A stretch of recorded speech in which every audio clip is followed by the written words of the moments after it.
Welcome to Your Visionary Podcast. This podcast is specifically for you and your vision. Get ready to grow. Let's go. Life is in the detour, so every detour we experience, that's an opportunity to learn something. You sell yourself. Doesn't matter if you're selling ice in Alaska or if you're selling sugarcane in Haiti. They're going to buy from you. Man, all of this knowledge is in captivity when it should be out in the world. He couldn't believe that I had 25 years, but the way I carried myself, you'd have thought I had 25 days left. We try to be something so great, and we forget that we're just being humans. We're human beings, and it's like we're enough right here. Hey, what's up, everybody? Welcome to episode number 10 of Your Visionary Podcast. It's been an amazing journey so far. I've received some great feedback, and I'm super excited to see what's in store. And so before we get into this next interview, I want to let you guys know that the Positive Affirmation Guide is now live for sale. You can go to yourvisionarypodcast.com/book, and you'll be able to purchase it on there, or you can go to Amazon and purchase it on there as well.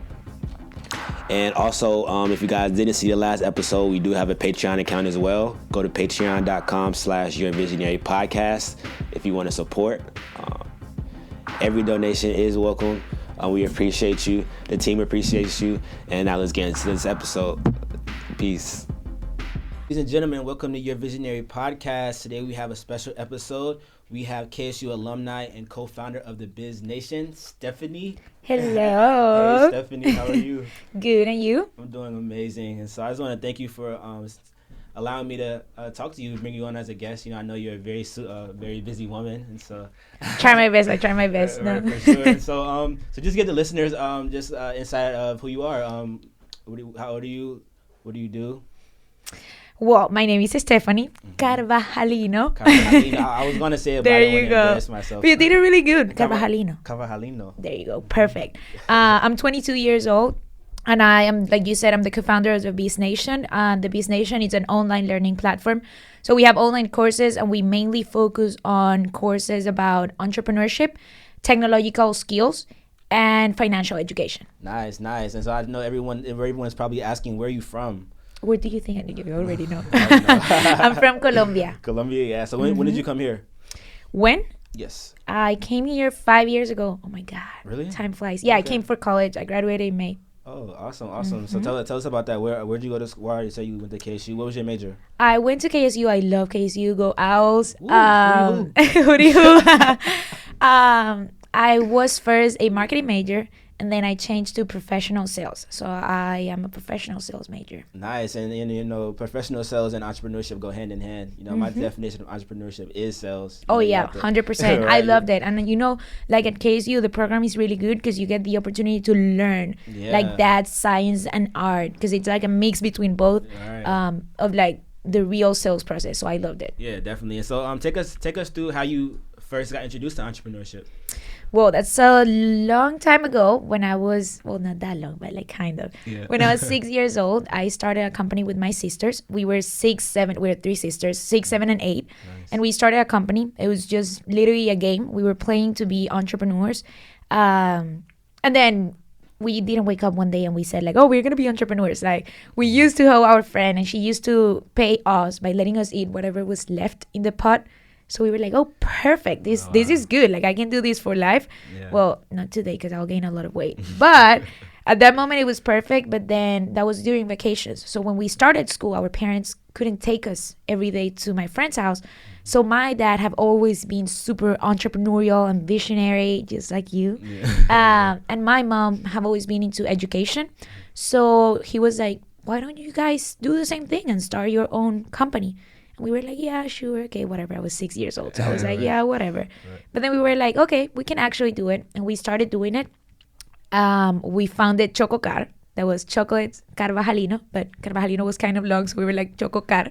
Creative. Yeah. So then we started selling door to door in our building, and then that thing started growing. We started going to my school, other schools, other cities in Colombia. And that's how we started. Oh, wow. So you were full-time entrepreneurs at a young age. Like y'all were really in the game. And you said an important point there. You say you were looking at entrepreneurship as if it were a game. 100%. Yeah. Do you still do that now? I still do that now because I feel that if you don't like enjoy that, if you don't feel like it's a game and it's fun, then you'll be like, oh my God, again, I have to do these. Right. I was just talking to my friend the other day. He has an e-commerce store, and he just says he feels like he's in the game, and it's just different levels that you get to. Like the more successful you get, the higher your levels go. But it's just like endless amount. I've never seen it like that, but that makes total sense. Like that makes total sense. Like back in the days, we used to think like, you know how whenever you're playing, you need to learn like this works for this. This is the name for this. This is the name of the character. We used to learn like that. So we were like, okay, you're the general manager. Okay, this is an income. Okay, this is an expense. And then people were impressed that we knew all that. Yeah. But we knew it because we learned it just like if it was a game. That's awesome. So, yeah, that's amazing. And I forgot to ask you my introductory question. So what is your purpose statement?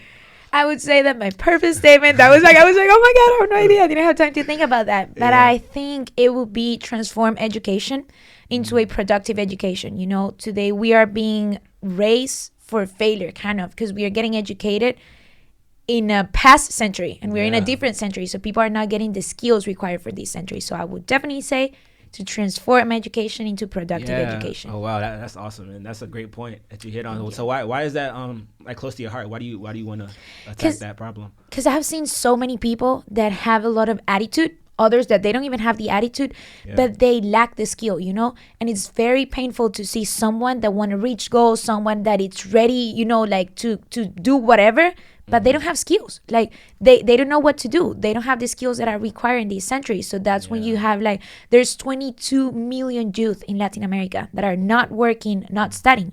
Wow. So they lose hope. Technically, they said, you know, I'm not going to go to school because I'm not going to find a job. Yeah. But since I'm not going to find a job, I'm just going to do here nothing. So there are 22 million youth doing nothing. Wow. Just getting into drugs, getting into crimes, getting into, you know, laziness, like doing nothing.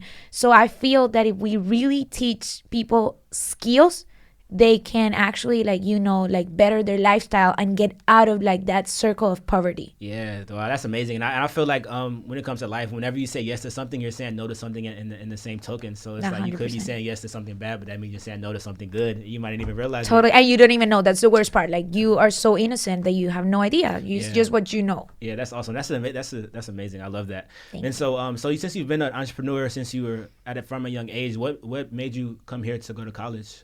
Why do you want to do that? Yeah, so I mean, we started with the chocolates, right? But then after a year of doing that, one of our neighbors, he was like, oh my God, you guys are actually like, you're for real, you know, like you have been coming for a year. This is like kind of serious. Yeah. So we were like, yeah, I'm the sales executive, whatever. So he used to be a teacher in a university in Colombia. So he was like, you guys should come to my class, family business, and teach your, like, talk about your experience, your family business. Yeah. So we were like, sure, let's do that. Fine, whatever. It was fun. So we went, we talked about our business. People were like amazed. They were like, oh my God, I want to do it. And then we started giving speaking engagements after that. So we went everywhere, around every single corner in Colombia, and then to different countries, to different continents. And then we saw when we came here that there were a lot of like opportunities, like a different perspective. And then in Colombia, usually it's like you live in Colombia and then this is the limit, right? But when you come to the US, you actually see the world as a global world. Wow. So then my first sister came here just to study English, to see how it goes, you know, and then we'll see what happens after that. And then she loved it. Yeah. She found a scholarship in KSU. Oh, nice. And then my other sister came here as well. And then I came here as well. Yeah, that's awesome. So you all just like follow down the line. Yes. With coming here. That's awesome. And so explain what it's been like working with your sisters. I know it's probably like pros and cons to it. Like yeah. Oh yeah. Everyone is like, oh God, that is so cool. And I'm like, yeah. Yeah, I feel like that's becoming a popular trend too, family businesses, especially within siblings, you know? Oh yeah. Yeah, talk about that, your experience with. So I feel that the hardest thing about any family business is communication. And I say any because every time that we have a problem, we don't like get into a problem, but we try to find solutions outside. And we have talked to a lot of people who have had family businesses who are experts in these, and they're like, oh yeah, don't feel like special or weird. Like communication is like a really hard thing about family businesses. But I also think that starting so young have helped us to see that as a normal thing, you know? And it actually have helped us to resolve a lot of like outside problems. Yeah. So we are 1 year apart. So we are technically like the same size of clothes. So when we are fighting, for example, like, oh my God, you have my shirt, I hate you, blah, blah, blah, blah, blah, then you need to contact someone And you're not going to be like, oh yeah, I'm not going to give you the contact of this client because you took my shirt.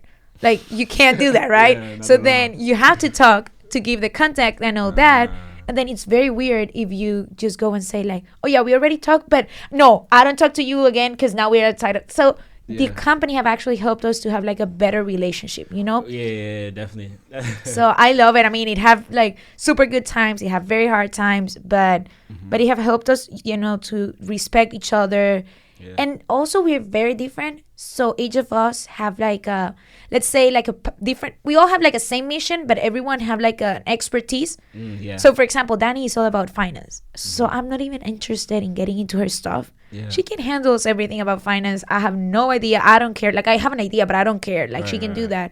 And then Karen is operations, and then I'm sales and marketing. So that helps also to understand who is in what. Yeah, and I think that's super important, just to know your role. Yes. Yeah, know your role and lead by example. It's crazy. I was talking to my high school basketball team before a game. I was just pushing to it, and I was telling them like each person on the team has their unique role, and when you guys work together, it's like clockwork. You know, you're not trying to do anybody else's job. Everybody is focused on their own expertise and their own specialty. Yeah. That's how it should be. I think that's awesome. And so, can you talk about how you guys started BizNation? You know, what was that project like?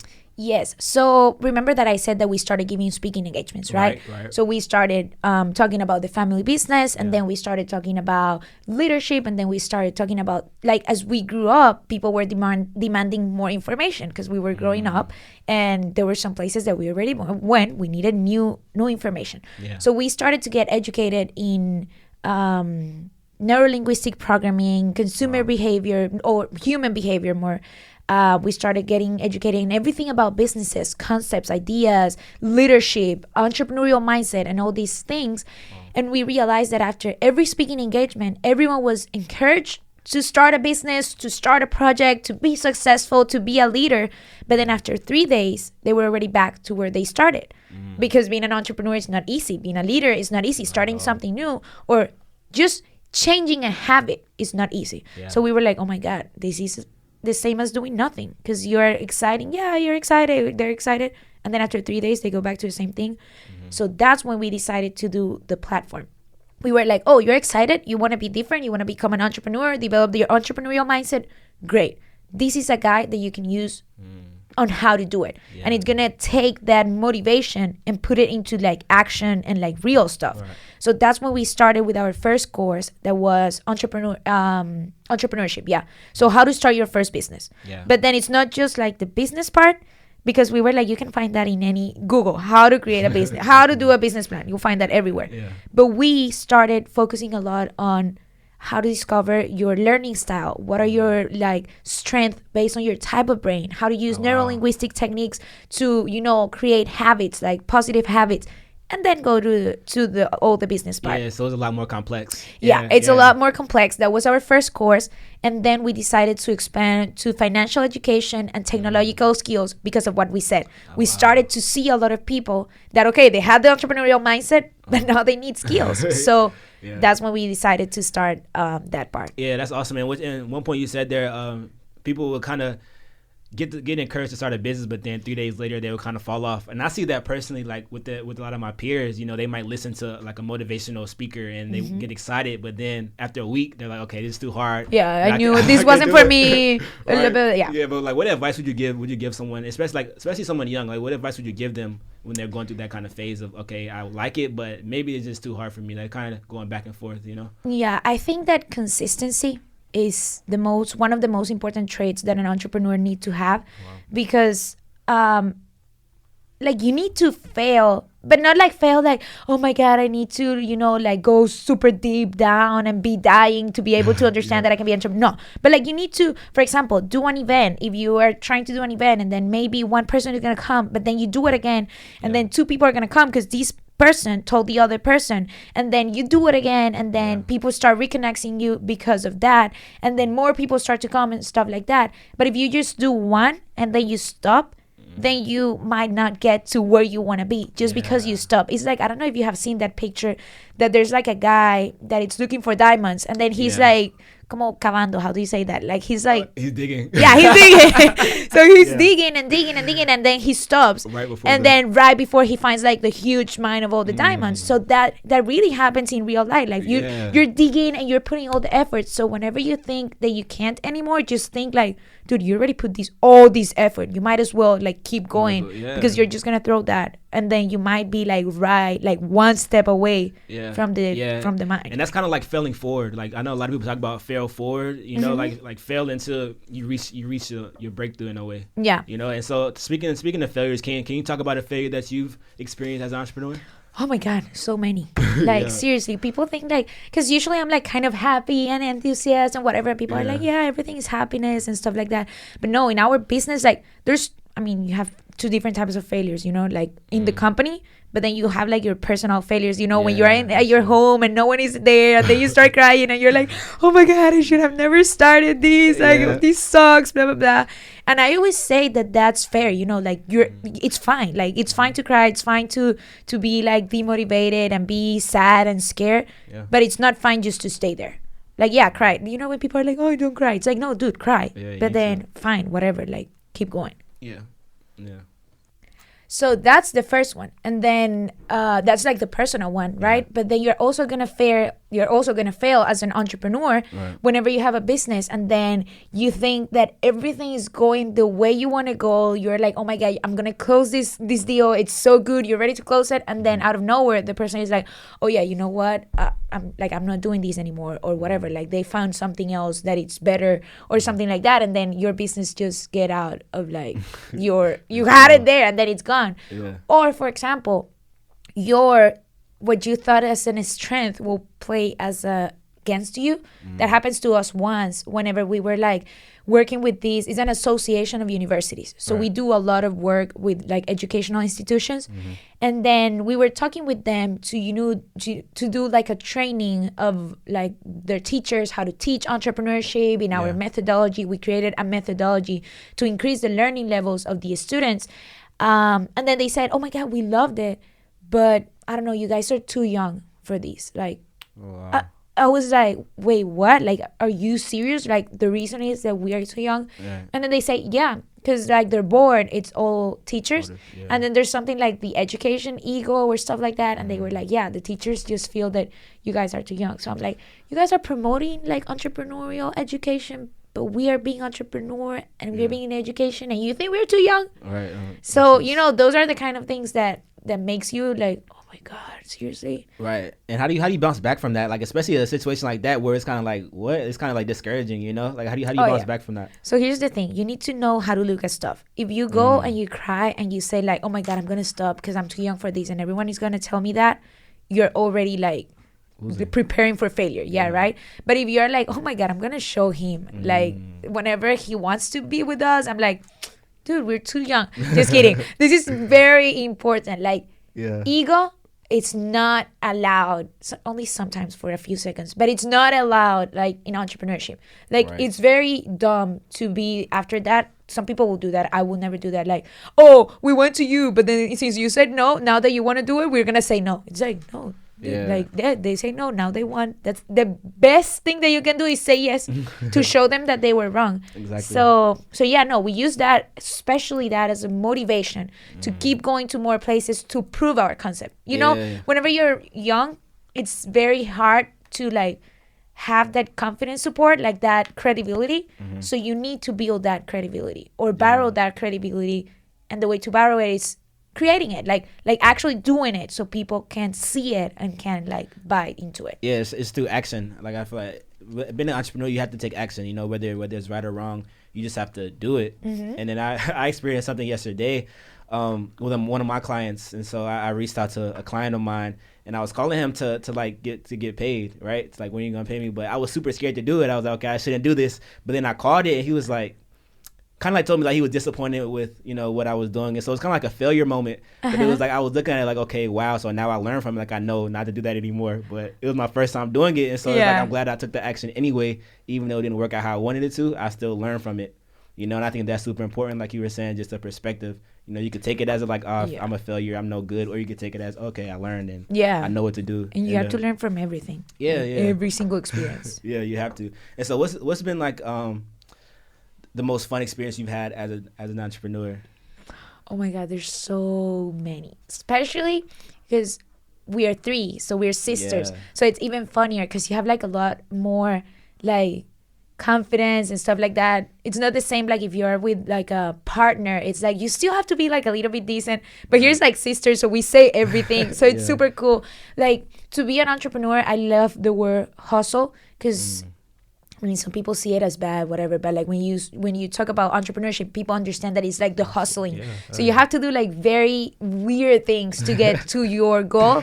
That people are gonna be like, "Oh my God, how do you do that?" And then you'll be like, "You don't want to know." So I think like there's so many, like you have to, whenever you want to meet something and you need to stalk them and like then be like, oh. For example, you stalk someone and then you know that they love soccer. And then out of nowhere, you start talking about soccer and the association of soccer. And people are like, oh my God, how do you know that I love soccer? And I'm like, I don't know. You just look like you like soccer. So, stuff like that. Yeah. It's very funny. And that's why I think that what we said at the beginning, like you need to see this as a game and make it fun. Because if not, it's going to be painful. Because this is not like a 5 to 8 job. It's like a whole day thing. Like literally, I swear to God, I dream with this. My sister, she talks while she sleeps, right? So she literally dreams with our company. One day, I was in my phone, and then she was sleeping, and then she was like, "Oh my God, I need to send the receipts. But she was sleeping, and I was like, "Yeah, she literally dreams with the BizNation." Wow, that's how it should be, though. I feel like, because like it's something like I know entrepreneurs, you have to be an all the timer. You have like part timers, full timers, but then when it comes to entrepreneurship, it's all the timer. You know? So imagine if it was boring, it would be like, so painful. You hate it, yeah. And so, where do you see your company going in the future? Like, what is your future goals? I see our company. Right now we have users in 9 different countries in Latin America. Nice. So in the future, of course, I see our company having users in every single country that speaks Spanish, not only Latin America but Europe. Also, we have found a huge market here in the U.S. in the Hispanic community. Wow. So here in the U.S., I see our company, transforming education by partnering with not only educational institution, but also the private sector. Because the private sector is very interested in educating their future employees and their future buyers, right? So I think they're a great, great partner, to take these skills to even more people. So by 2022, we have a goal that it's impact 2 million people. Oh, wow. And 200,000 educators. So I see our company there. Yeah, that's awesome. That is amazing. And so what do you think sets your company apart from competitors? First of all, like the BizNation specifically, I feel that our methodology, it's definitely something that sets us apart, because the biggest problem of any online course or any online program is that out of 100 people that starts, only 4 people finish. So the completion rate, usually it's like around 4%. So that is like going back to the speaking engagements and doing a speaking engagement and then people like getting like again to where they started. It's the same thing. Creating a course that only 4 people are going to finish. It's like, dude, what are you doing? Right. So we have been doing a lot of research. We got a lot of like educators, business people, young entrepreneurs to develop a methodology that could increase those completion rates, but involving and engaging with the users. So we did a lot of like, UX design and implementing NLP techniques, implementing the learning styles, implementing storytelling, implementing all this kind of stuff to make it actually engaging for the users. So I feel that's one of our main competitive advantage. And then the second, but I guess every entrepreneur will say that, it's like our team. I think we have an awesome team, and I feel that if an entrepreneur feels they have an awesome team, they're already winning. Definitely. So I feel so those two things, definitely. Definitely. And that's something that you guys ever think about, like competitors? Yeah. I think all the time you always need to see what is the competition doing, to see what you're doing, to like I feel that if you cannot measure your progress and if you cannot measure where you are, there's no way you can be better than that. So you need to measure yourself, then measure yourself with the other people that are in your same like industry or area, to see how can you grow from that, or see what others are. I always tell this to people, like people always think that to be entrepreneurs they need to have like a super idea, like how to cure cancer, stuff like that. It's like you don't need to have, I mean, it will be awesome if you have a great and innovative idea that doesn't exist, but usually whatever you think is new, it already exists. My roommate the other day, she was like, oh my God, I'm going to create this app that it's going to show you where are like gas stations near to you, but which are the cheapest one. And in my mind, I was like, dude, I've used that app like since 10 years ago, but I didn't say anything. I was like, oh, that's amazing. I mean, I think it's great, but you should look for information first to see if there's something like that already out there. And then the next day she was so sad. She was like, man, there's this app, it already exists, blah, blah. And I was like, yeah, I know.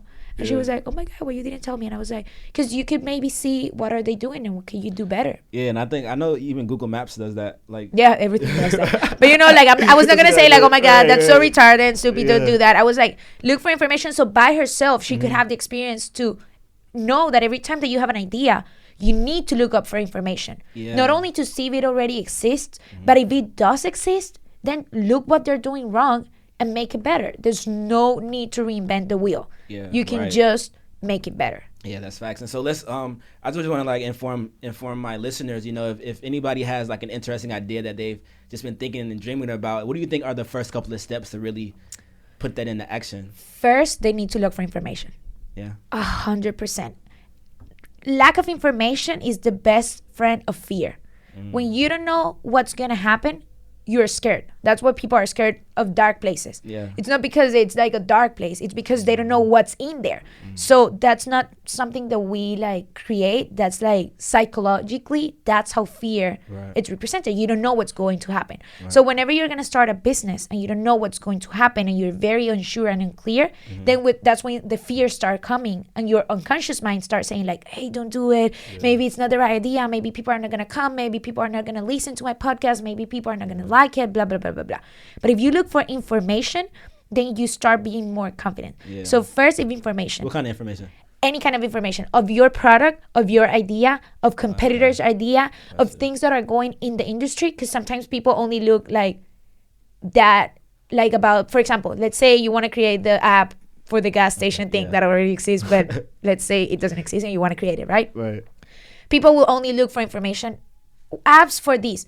You need to also look in the industry because maybe now with electric cars, maybe it's not a good idea of doing an app for gas buddies, like where there's gas stations, but maybe you can create an app that tells you where are electric stations because maybe that doesn't exist. So you need to start looking at information about the industry so you also know where is the industry going to think ahead of maybe what you started thinking. So just look for general information about the industry and about specifically what you want to do. So information is key. And then I think that you will need to communicate your idea. Like start communicating your idea with other people. Sometimes people are scared of doing this because they're like, oh my God, you're going to steal my idea. I'm not going to share it, blah, blah, blah, blah, blah. But you have no idea how many people are trying to do stuff with their own ideas and they don't do it.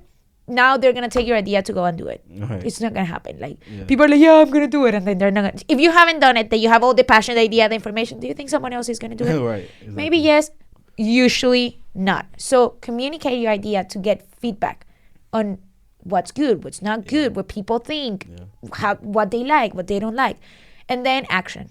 Like if you look for information and you look for the feedback and you don't take action, it's going to be an idea forever. So you need to take action, even though you're going to fail or you're going to go good, you need to take action. Yeah, that's true. And I think that the second and third ones are super important because a lot of people feel like somebody will take their idea. And I kind of like have the same mindset. Like if you haven't done it, nobody else going to do it. People don't have time like that and they don't have the drive to do it, and then like we said before, action just trumps everything, And so have you had any mentors who have just helped you get to where you are? I have had a lot of, I don't know if I call them mentors, because right now I don't have like specific mentor, that person that you call, this is my mentor, I'm going to call him. But I have so many people that whenever I have a question about a specific thing, I can call them and they will help me. So for example, we're starting like tax season, whatever. I have so many questions about that. I have a person that I'll be like, that it's like have an expertise in that. And I'll be like, hey, could you please help me? Blah, blah, blah, blah, blah. And he's like, yeah, you should do this, this, and this. I'm going to put you in contact with this person, blah, blah, blah. Ask them. So I have a lot of people that I have met in like this journey that I know I can count on them. Like I have built a relationship, so I know that I can ask them something. But it's not like my, that mentor that you meet every week and stuff like that. I don't have that. That works for a lot of people. Maybe it might help me as well, but I don't have it at this moment. But I do have a lot of people that I will call mentors. Right, yeah. I would consider them time mentors kind of thing. Yeah, because they just lead you in the right direction. I think that's what a mentor does. Yeah. And talk about how important that is, and there's some steps to like find that. You say. Okay, so you need to build relationships with everyone. You never know who is gonna help you. Like you have no idea. One of a good person that I met that have helped us a lot. I met him in a really weird way. Like I was at this event that I was like, oh my God, why did I come to this? No one here is in my industry. Like it was like construction and biology and engineering and stuff like that. And I was like, oh my God, what am I doing here? And then I met this guy that he was from Honduras. And then he was like, oh yeah, I'm in construction and my dad have a school in Honduras, blah, blah, blah. I was like, what? My dad does construction right now and my mom has a school in Colombia. And I was like, oh my God, this is so cool, blah, blah, blah, blah, blah. I told him my story, done. I left. Perfect. 2 days after that, he calls me and he was like, hey, I met this guy from Colombia. He have an education company. I told him what you do. He want to meet you. Wow. He loves what you do, blah, blah, blah, blah, blah. And I was like, oh my God, thank you so much. He introduced us. And still from today, I still talk to the other person. We have done stuff together, events, organizations. And I never thought that he was going to introduce me to that person. I just met him because he was there. And I don't know, we had something in common.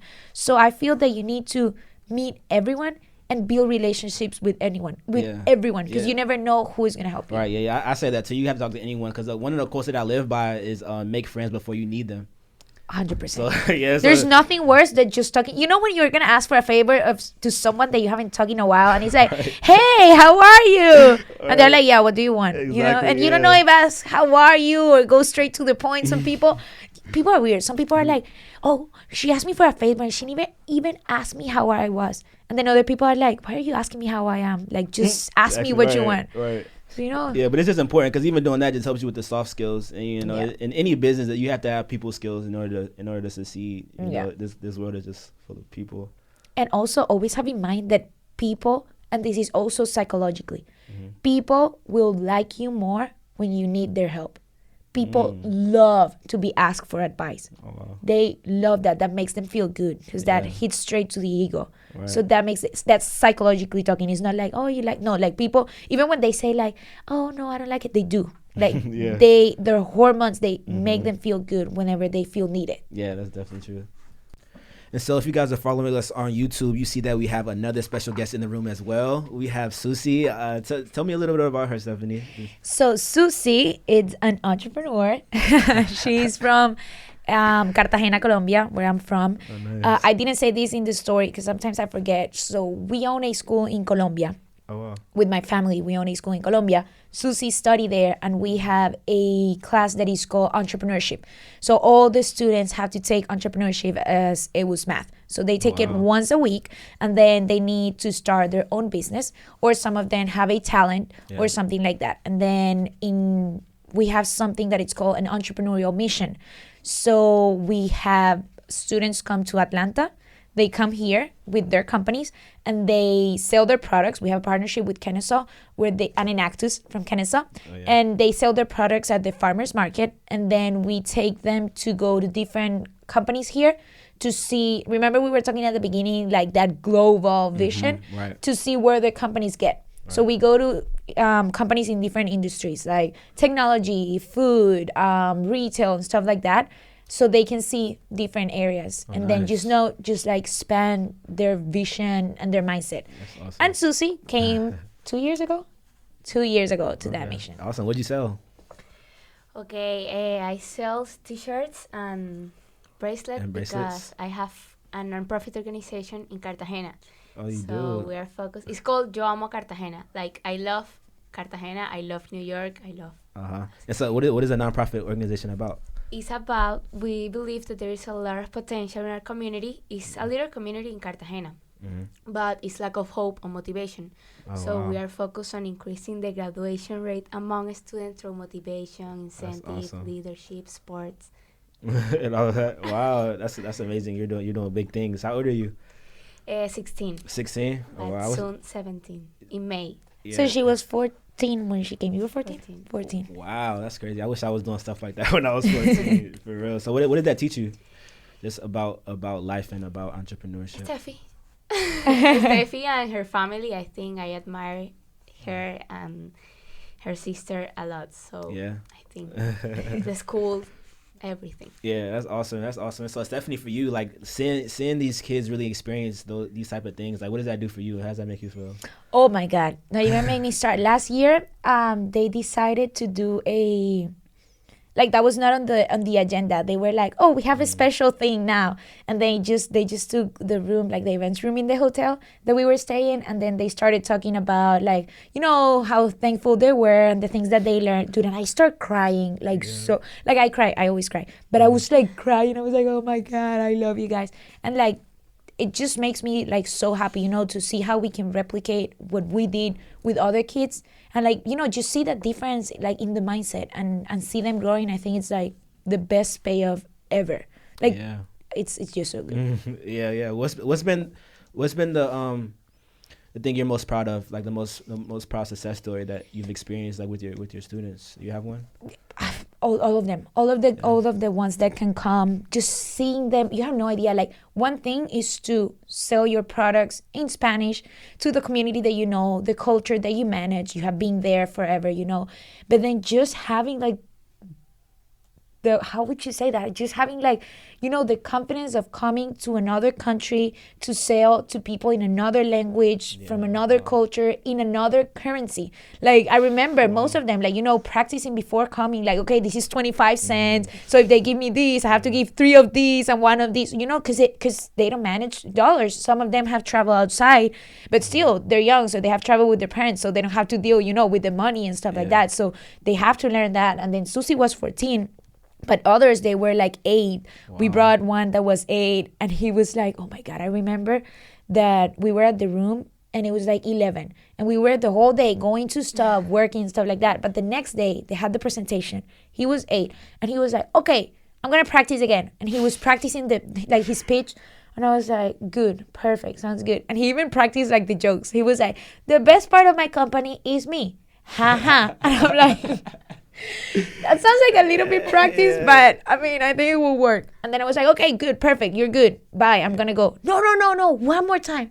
12:30, I was like, oh my God, please leave me alone. He was passionate, like that's passion. So just seeing that, like you don't have to push them. They were the ones actually saying, like, let's practice, let's do it again.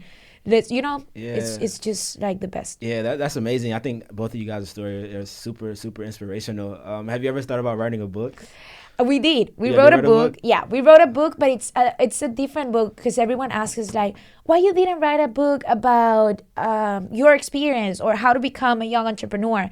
Because we wrote a book that it's called Parents and Coaches, How to Unleash Your Children Inner Entrepreneur. So we wrote a book for parents from a kid's perspective to help them do what our parents did with us, because we would have not been able to get anywhere without my parents' help. You know?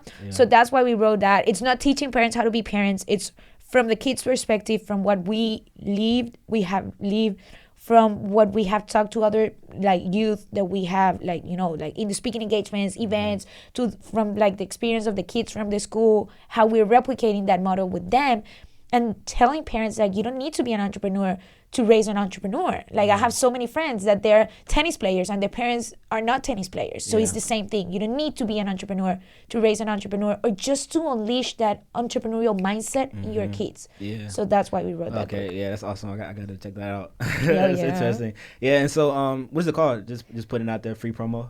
It's Parents and Coaches. Oh, you said that. Okay, Parents and Coaches. Okay, awesome. And so question, say a kid is an entrepreneur and their parents aren't supportive of their entrepreneurial mindset. They have the old traditional mindset. You have to go to school, you know, work for corporate. How can a kid really break through that barrier? Because it's tough when it's coming from your own parents. Oh, you know?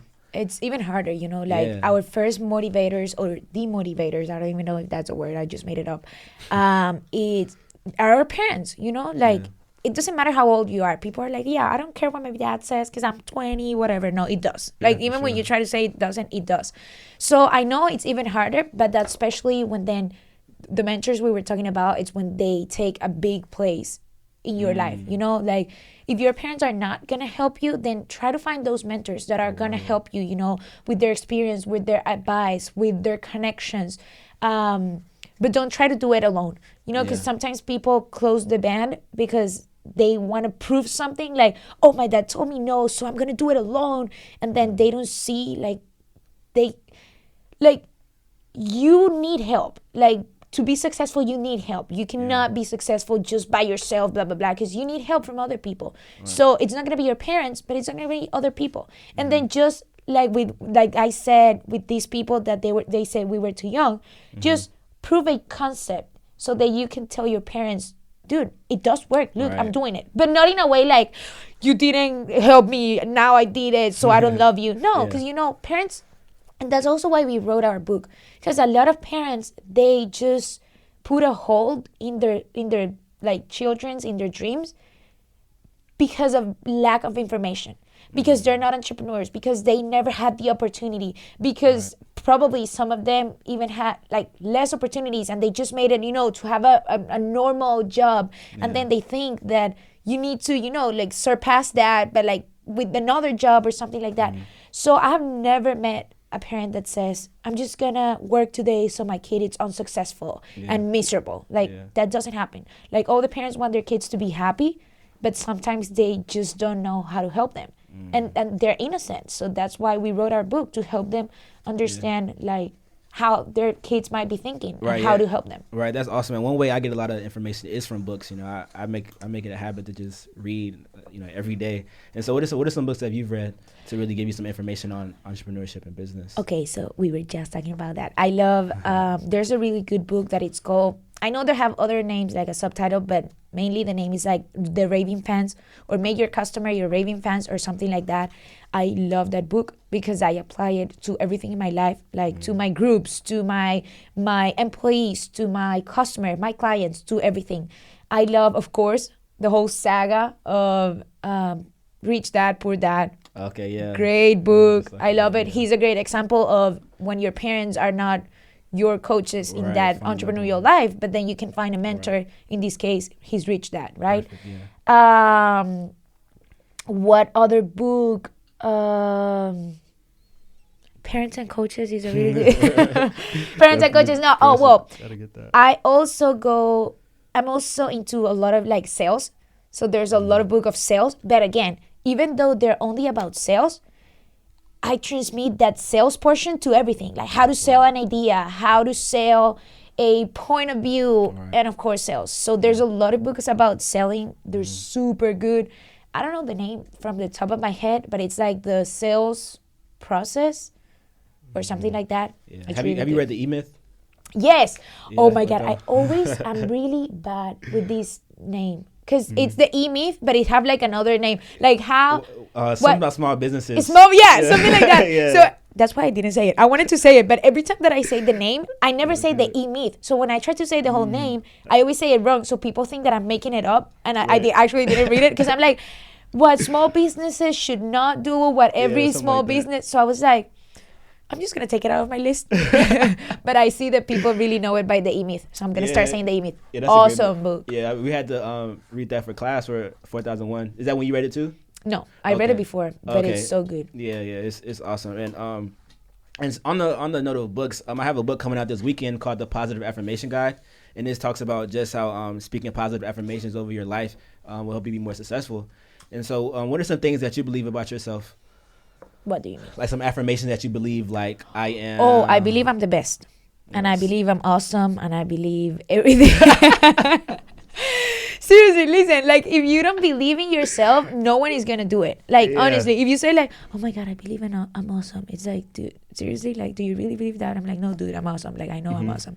But, no, I believe, like, you know, like, I believe I can do anything, like, that I'm... Also, my dad always told me that. So I'm like, he said it, it might be true. I'm a firmly believer of positive affirmations. Not only because it sounds good or it sounds nice, but like I said, we have studied these. Yeah. So there's something in your brain that happens when you do all these positive affirmations. You know, like you start like doing anclajes. I don't know how to say that in English, but like it works. Yeah. Our mind, it's so powerful that you have no idea. It's so powerful for good stuff, and it's so powerful for bad stuff. So just like people have positive affirmations, there's people that have negative affirmations. Wow, and yeah. then they believe that. So Yeah. just like I can't believe I'm awesome, I can't believe I'm terrible, and I'm not terrible. I don't believe that. You're not But terrible. people will believe they're terrible, and then they will actually believe that. And the same effect that happens with the positive affirmations, that you believe that you are blah blah blah, it's the same thing that happens with negative affirmations. So Yeah, wow. it's very good to understand that. Yeah, that's facts. And so I have one more question for you. And so usually I ask my guests, if you could give your 21-year-old self advice, what would it be? But since you're 22, 22. yeah, I'm going to ask you, if you can give your 16-year-old self some advice, what would that be and why? Oh my God. If I can tell my 16-year-old an advice, it would be to look into technology. Why? Because, if you prepare yourself when you're 16 for the things that are going on, whenever you get to that moment, you're going to be already like behind. So technology advances so fast, and education is not advancing at the same pace. So you need to be ahead. So I will do like more investigation in technology stuff, like be more tech savvy, because everything is going to, at least not even like learning how to do it, but learning more about that. Like, I would learn more. I used to read a lot, and I used to like learn a lot because I was like always in the entrepreneur thing, but I will definitely get more into technology. Yeah. Wow. Yeah. That's interesting. I like that. And so before we end, my listeners always ask me how I meet my guests. So I just want to share how I met you. And so I was just looking for entrepreneurs, in the area. And then Andrew told me, that you have a super cool business called the BizNation, because Thank you, Andrew. you were in Enactus, right? You're in Yeah. Enactus, the group that I'm in right now, and that's sponsoring this podcast. And so, I just tried to set up a meeting with you to hear about your story and your business. And then we did it. We met for supposed to be like an hour, but it ended up being Oh my God, it was so long. ended up being like 2 or 3, but it was all good. I love your energy. And just as a token of my appreciation, I want to give you what I call a positive affirmation bracelet. And so it has a positive affirmation, and it says, "No telling how far I'll go." I love it. And so I always wear mine. And so you can just bend them I and put it around love yours. it. Yeah. No telling how far I'll go. Yes, because I believe the sky is the limit, for you and your success. And so I thank you for coming and being a guest on this podcast. Susie, thank you as well. Thank you for coming. Thank you. Awesome, guys. And there it is, episode with Stephanie and Susie. Take care. Thank you. And so this part of the episode is what I call the Visionary Minute, where I go over some key things that I learned throughout the interview. And so today I'm going to go over 3 things I learned from talking to Stephanie. And the first thing was that entrepreneurship is not easy. A lot of people get hyped up when they get a new idea, but after a week or two, they go back to their old ways. And I think that's super true, and it reminds me of the new year. During January, everybody's so pumped up, but as soon as February hits, people go back to their old ways. And so to be an entrepreneur, you have to be consistent every day. And number 2, she talked about failure. Whenever you fail, just accept that failure and then move on. Don't try to push it away too fast. Just fully accept the energy you feel. Allow yourself to just marinate in that and then continue on. And the last one, number 3, don't be afraid to go out of your comfort zone and sell your products or sell yourself. It's one thing to sell to your own people, but it's another thing to sell to someone else in a whole different country, a whole different language, whole different currency. And I had to learn that myself through traveling, even though we might look differently, speak differently, everyone's a human at the end of the day, so don't set boundaries for yourself when the world is so big. And that's it, you guys. I hope you guys enjoyed the episode. Please give me feedback, and make sure you check out the Positive Affirmation Guide on Amazon, on my website, where I talk about is how to stay positive in a negative world, how to face your fears, how to become a bigger dreamer, how to stop doing what you know is wrong, and a bunch of other great things. And so there it is, y'all. See you next time. Peace.